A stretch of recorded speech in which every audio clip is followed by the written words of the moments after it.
শিষ্যের পাপ গ্রহণ করে মা অসহ্য যন্ত্রণায় কষ্ট পেলেও মায়ের হাসিমুখ থেকে সন্তান বঞ্চিত হননি।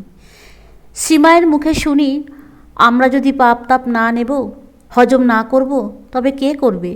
স্বামীজি বলেছিলেন, রামকৃষ্ণ পরমহংস ঈশ্বর ছিলেন কি মানুষ ছিলেন?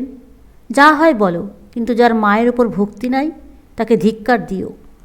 নিবেদিতা স্কুল বোর্ডিংয়ের মেয়েদের উপদেশ দিয়ে মা বলেছেন, দেখো মা, যেখান দিয়ে যাবে তার চতুর্দিকে কি হচ্ছে না হচ্ছে সব দেখে রাখবে, আর যেখানে থাকবে সেখানকার সব খবরগুলি জানা থাকা চাই, কিন্তু কাউকে কিছু বলবে না।